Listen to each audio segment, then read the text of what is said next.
Something for the people around us എന്ന് നമ്മുടെ ചുറ്റുപാടുമുള്ള സാഹചര്യങ്ങൾക്ക് ഓപ്പർച്യൂണിറ്റീസ് ചില ചെറിയ കാര്യങ്ങൾ ചെയ്തതിലൂടെ വലിയ തുടക്കങ്ങൾ സൃഷ്ടിക്കാമെന്ന രവി മാഡത്തിന്റെ വിഷൻ മീൻസ് അതിനകത്ത് സ്റ്റേറ്റ്മെന്റ് ഉണ്ട് say no to drugs yes to future.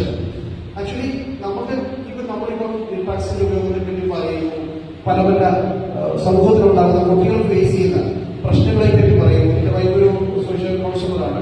അപ്പൊ ഈ ഒരുപാട് വിഷയങ്ങൾ ഇരിക്കുന്നതിനുള്ള അതിന്റെ മൂലമായ കാരണം നമുക്ക് എന്തുമാത്രം ഓപ്പർച്യൂണിറ്റീസ് നമ്മുടെ മുന്നിൽ നിൽക്കൊണ്ടെന്നുള്ള ചിന്തകൾ നമുക്ക് അറിയാൻ പറ്റാതെ വരുന്നത് കൊണ്ടാണ് ചില ആസുര ശക്തികൾക്ക് നമ്മുടെ കുഞ്ഞുങ്ങളെ എന്തെങ്കിലും രീതിയിലുള്ള ഇൻഫ്ലുവൻസ് ചെലുത്താൻ സാധിക്കുന്നത്.